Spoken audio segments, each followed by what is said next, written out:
Үз илемдә үз көйем тәртип радиосы онытыла барган җырларны барлау максатыннан бәйге игълан итте. Конкурсның шартлары турында тулырак алдагы язмада. Өйдәме син, юлда җырлыйсыңмы, урыны мөһим түгел. Иң мөһиме, онытыла барган 80-90 еллар җырларын искә төшереп башкару һәм бәйгегә җибәрү. Безнең тәртип радиосының бит инде аның максаты үткән белән көткән арасына күпер салу. Шуңа күрә үткәндәге яхшы җырларны, халык арасында гына яшәгән, әле безнең радиода булмаган, онытыла барган җырларны тагын бер кат барлап, туплап, үзебезнең фонотеканы баету. Видеоларны кабул итүнең соңгы көне 20 апрельгә кадәр. Аларны тәртип радиосының WhatsApp яки Telegram номерына юлларга кирәк.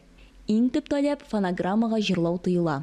Монда уен коралларының да булуы мәҗбүри түгел, әгәр дә булса ярый, булмаса үзенчә генә җырлап, гөлләргә су сипкән җирдән тотып алып төшереп җибәрергә дә була инде җырлап җиргән кешене.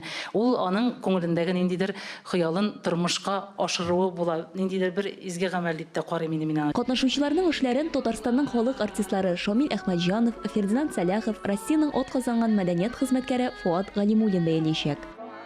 Ә ул арада үз илемдә үз көем бәйгесенә катнашырга теләүчеләр саны артканнан арта.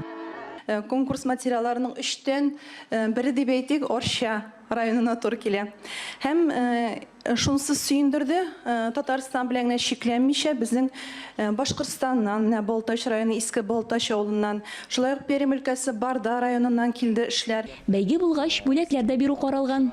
Беренче урын 15 мең һәм гран-при 20 мең сум күләмендәге приз.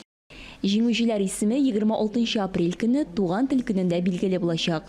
Айзилә Батырханова, Никита Граханцев, Татарстан яңалыклары.